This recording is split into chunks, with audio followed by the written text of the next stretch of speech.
if I could just get back to what I was saying. Anyway, so my aunt bought this cat, which I think is actually a distraction from her loneliness. And the cat is...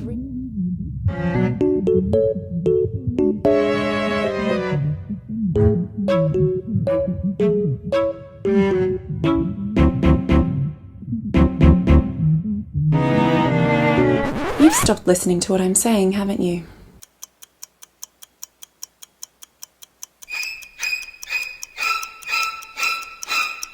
You like to pretend that you're not an emotional person, but I see the real you.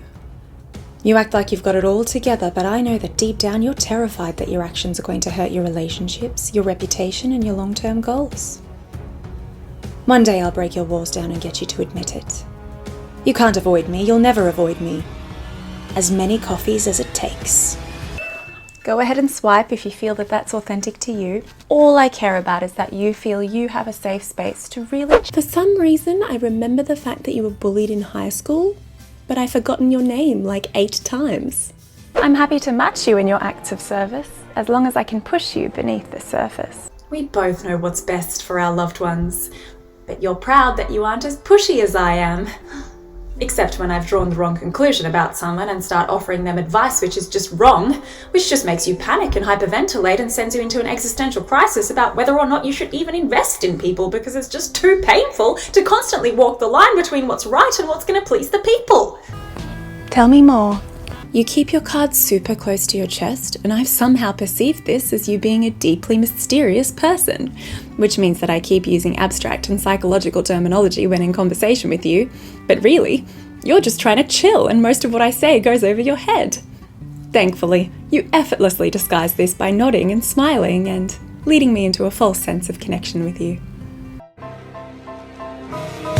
Hello there, how is it that I'll serve you today? Light your gas, fish for cats, or a quiet betray? Don't worry, my service you'll never have to repay. I've logged my time with you as charity anyway.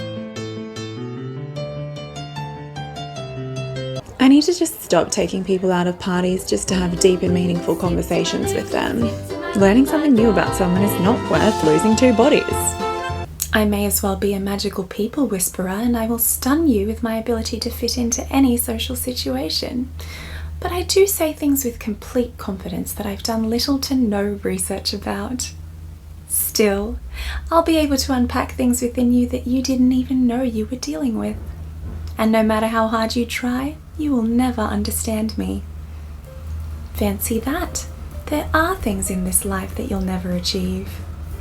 If I keep putting others above myself, I'm eventually going to have a huge mental breakdown, spurred on by a horrific identity crisis. Yep, I literally have no idea who I am without other people. Now, I couldn't help but notice that the way that you looked slightly left just then suggests to me that there's significant tension build-up in the neck. Now, I don't want you to be alarmed, but I am quite learned in this area. And there are small tells when people move their body that point to significant psychological distresses. And to me, the way that you're moving your body today just suggests avoidant tendencies and mild psychotic energy. Prepare for discomfort as I ruthlessly probe at your personal life.